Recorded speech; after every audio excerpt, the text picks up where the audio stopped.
सभी को नमस्कार। कैसे हैं आप लोग? उम्मीद करता हूँ सभी लोग अच्छे ही होंगे, सुखी होंगे, संपन्न होंगे। आज मैं लेकर के आया हूँ श्री सूक्त का पाठ। बहुत सारे लोगों को ये नहीं पता होता है कि श्री सूक्त होता क्या है, पुरुष सूक्त होता क्या है और लक्ष्मी सूक्त होता क्या है। देखिए, ये वैदिक मंत्रों का कुछ जो है शॉर्ट होती हैं, यानी जो मूल मंत्र होती हैं वही ये मंत्र होती हैं, चाहे ऋग्वेद में हो चाहे यजुर्वेद में हो। जो मूल मंत्र होते हैं उसका सूक्त के रूप में जो है एक अपना 16 मंत्र का, 20 मंत्र का, 40 मंत्र का ऐसे बना करके जो मुख्य मंत्र होते हैं जिससे हम अपने जीवन का कल्याण कर सकें, तो वह जो है सूक्त के रूप में अनुवाद किया हुआ होता है, या ये समझ लीजिए पाठ बना करके दर्शाया जाता है। जैसे ऋग्वेद में सूक्त ही होते हैं, ठीक है, सूक्त के हिसाब से उसमें अध्याय होते हैं, ठीक है। तो आज मैं आप सभी के समक्ष श्री सूक्त का पाठ लेकर के आया हूँ। श्री सूक्त का पाठ क्यों किया जाता है, कब किया जाता है और श्री सूक्त किस उपयोग में आता है और इससे क्या इफेक्ट मिलते हैं, इसकी जानकारी हम आप सभी को देने वाले हैं। तो वीडियो में बने रहिए हमारे साथ शुरू से अंत तक, और वीडियो पसंद आए तो लाइक जरूर कीजिएगा। आप लोग लाइक नहीं करते हैं वीडियो का तो इससे थोड़ा हमारी हिम्मत टूट जाती है और मैं भी थोड़ा जो है वीडियो कभी कभी डाल पाता हूँ। तो चलिए आगे बढ़ते हैं वीडियो में। अब जो है श्री सूक्त का जो पाठ होता है वो वैदिक पूजन विधि मंत्र होती है, जो कि लक्ष्मी जी के पूजा में जो है लक्ष्मी जी का पूजा जब किया जाता है तो इसमें इन मंत्रों का उच्चारण किया जाता है। और वैसे अगर प्रतिदिन आप श्री सूक्त का पाठ सुनते हैं या पाठ करते हैं या करवाते हैं तो आपके जीवन में, देखिए, जीवन तभी सुखी संपन्न होती है जब आपके पास पैसे हों, दौलत हो, शोहरत हो। तो लक्ष्मी जी को प्रसन्न करने के लिए क्या हमारे पास उपयोगिता होना चाहिए, हम कैसे कर सकते हैं, इसकी जानकारी होना अनिवार्य होता है। ये श्री सूक्त लक्ष्मी जी का मूल मंत्र है। इसे अगर आप प्रतिदिन सुनते हैं या पाठ करते हैं तो इससे लक्ष्मी जी आपके ऊपर प्रसन्न होती हैं। अगर किसी वजह से रूठी होती हैं तो वो प्रसन्न होकर के आपके जीवन में उन्नति की मार्ग प्रशस्त करती हैं। लक्ष्मी जी जब उन्नति करती हैं तो आप समझ लीजिए कि उनके आशीर्वाद से आप जीवन में उन्नति तो करते ही हैं, आपके घर में बच्चे और बच्चों की किलकारियाँ भी गूंजती हैं। यानी आप समझ लीजिए कि लक्ष्मी जी आपके जीवन में बहुत कुछ परिवर्तन कर देती हैं, जिससे आपका जीवन एक नए दिशा, एक नए मार्ग का जो है आधार बन जाता है। आप देखते हैं गणेश जी का पूजा होता है, तो गणेश जी का जब पूजा होता है तो गणेश जी विघ्न के हरता हैं और सारे विघ्नों को हर लेते हैं। और लक्ष्मी जी धन की लक्ष्मी हैं, इसलिए उनका पूजा करने से जो है धन की वृद्धि होती है। वैदिक आप लौकिक मंत्र के द्वारा कोई चीज़ करें या तांत्रिक मंत्र के द्वारा करें, इनका जो है एक तरह से आप ये समझ लीजिए कि इनका प्रभाव जल्दी ख़त्म हो सकता है, लेकिन वैदिक मंत्र का जो है प्रभाव जल्दी ख़त्म नहीं होता है। वैदिक मंत्र से कोई भी क्रिया किया हुआ होता है वो जल्दी ख़त्म नहीं होता है, क्योंकि वैदिक मंत्र जो है काफ़ी प्रभावशाली है और देर से ही फायदा करता है, लेकिन इसका प्रभाव हमेशा बना रहता है, कुछ समय कुछ काल तक बना रहता है। इसलिए जो है वैदिक मंत्र का प्रभाव ज़्यादा देर होने की वजह से लोगों का ध्यान जो है तांत्रिक और लौकिक मंत्रों की तरफ ज़्यादा प्रभावी रहता है और वैदिक मंत्रों की तरफ कम होता है। इसलिए हमारे वैदिक मंत्रों का जो है लुप्त होना स्वाभाविक है। इस वजह से वैदिक मंत्र जो है या वैदिक विद्याओं को ग्रहण करने वाले ब्राह्मण यानी पंडित धीरे धीरे उनका जो है मुख जो है अन्य चीज़ों की तरफ मुड़ चुका है, जिसके वजह से वैदिक मंत्रों का लुप्त होना आरंभ हो चुका है। बहुत कम ही लोग वैदिक मंत्र का उच्चारण और उसका जो है स्वरित सहित पाठ जान पाते हैं और बहुत कम ही लोग कर पाते हैं।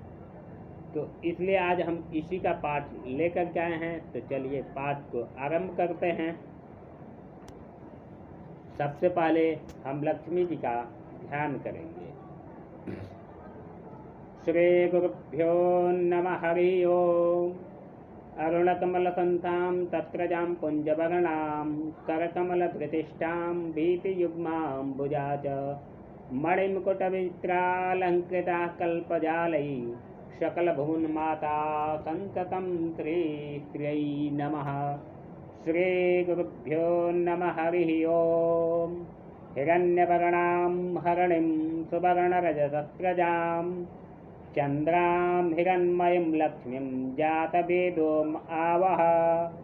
ताम् आवह जातवेदो लक्ष्मीमनपगामिनीं यस्यां हिरण्यं विन्देयं गामस्त्वं पुरुषानहम्। अश्वपूर्वां रथमद्यां हस्तिनादप्रमोदिनीं श्रियं देवीमुपह्वये श्रीमां देवी जुषतां कां सोऽस्मितां हिरण्यप्राकारामात्रां ज्वलन्तीं तृप्तां तर्पयन्तीं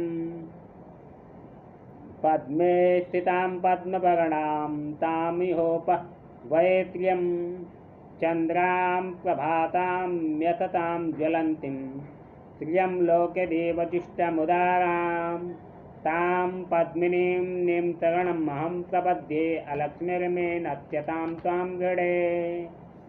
आदित्यवर्णे तपसोऽधिजातो वनस्पतिस्तव वृक्षोतबिल्वः तस्य फलानि तपसानुदन्तो मायान्तरायश्च बाह्या अलक्ष्मीम् उपैतु मां देवसखः कीर्तिश्च मणिनां सह। प्रादुर्भूतोऽस्मि राष्ट्रेऽस्मिन् कीर्तिमीर्तिं ददातु मे क्षुत्पिपातां मलां ज्येष्ठाम् अलक्ष्मीं नाशयाम्यहम्। अभूतिमसमृद्धिं च सर्वान् निगणोद्मे गृहात् गन्धद्वारां दुराधर्षां नित्यपुष्टां करेतृणीम् ईश्वरीं सर्वभूतानां तामिहोपह्वये त्र्यं मनसः काममाकोतिं वाचः सत्यमतीमहीं पशूनां रूपमन्यस्य मैत्रीश्रयतां नसः कर्दमीनप्रजाभूता मयि सम्भवकर्तम श्रियं वासय मे कुले मातरं पद्ममालिनीम् आपसृजन्तु चिग्धाने चिक्लेत वसमे गृहे निचदेवी मातरं श्रियं वासय मे कुले आद्रां पुष्करणीं पुष्टिं पिङ्गलां पद्ममालिनीं चन्द्रां हिरण्मयीं लक्ष्मीं जातवेदोम् आवह।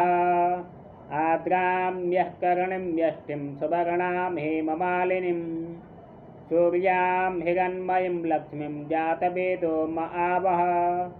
ताम् आवह जातवेदो लक्ष्मीमनपगामिनीं यस्यां हिरण्यं प्रभूतं गावो दात्योऽस्वान्विन्दीयं पुरुषानहम्।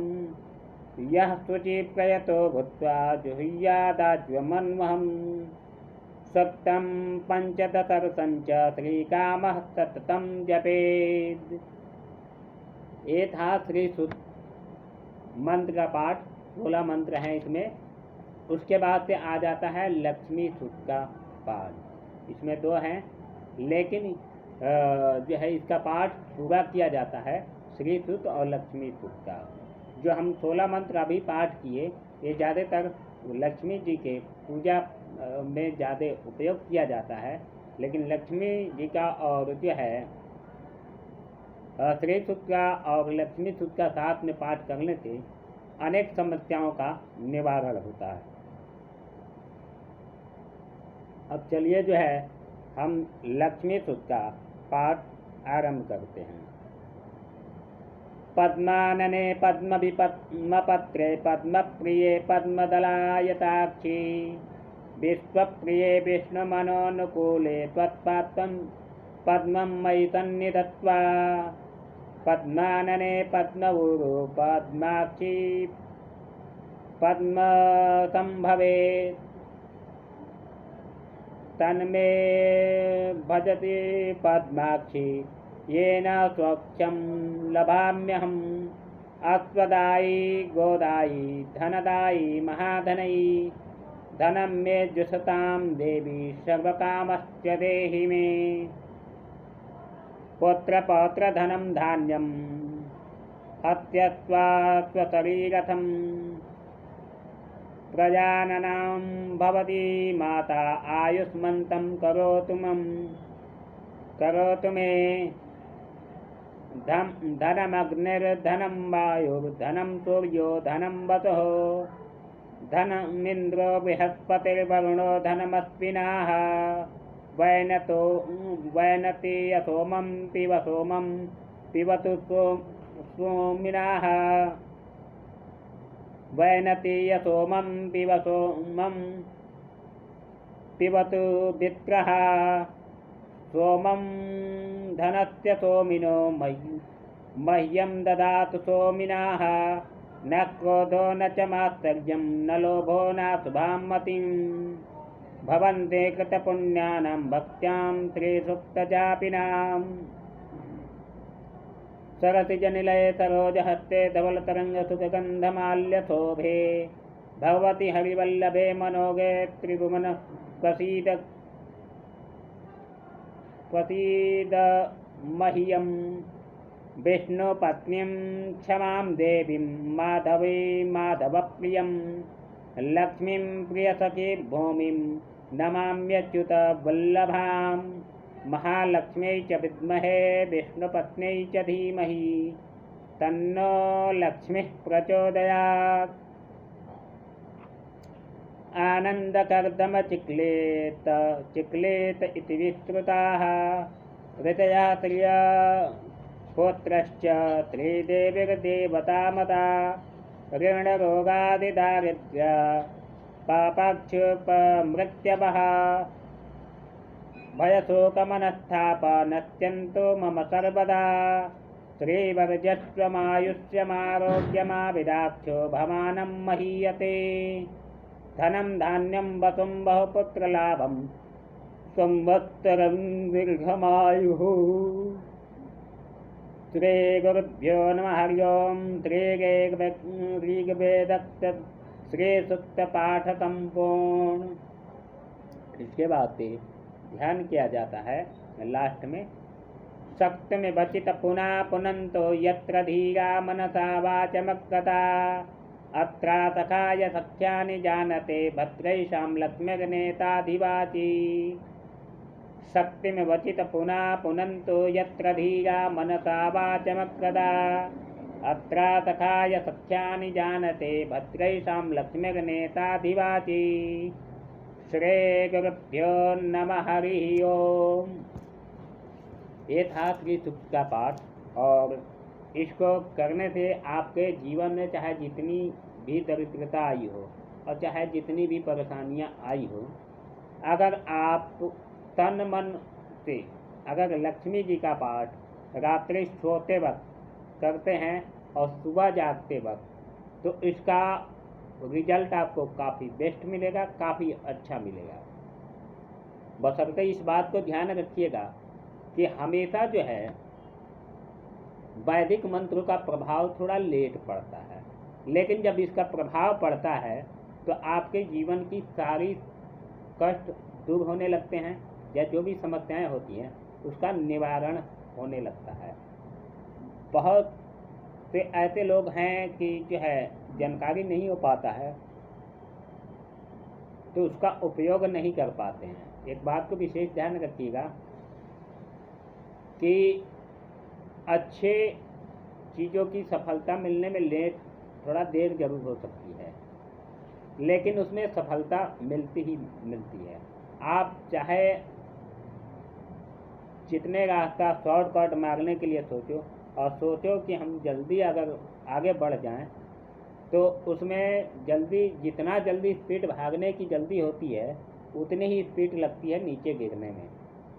लेकिन जो सही मार्ग और सही समय निर्धारित करके जो आगे बढ़ते हैं और दृढ़ता के साथ बढ़ते हैं, उनकी आगे बढ़ने की चांस देर से तो होती है, लेकिन जो है होती जरूर है, और वो जल्दी गिरते नहीं हैं, क्योंकि उनके अंदर संयम होता है, सूझबूझ होती है, और जो है संयम बरत करके वो आगे बढ़ते हैं, सूझबूझ से बढ़ते हैं और सीधे रास्ते की तरफ देखते हैं, जिसके वजह से उन्हें कहीं गड्ढा नजर नहीं आता है, क्योंकि वो संयम बरतते हैं और जो है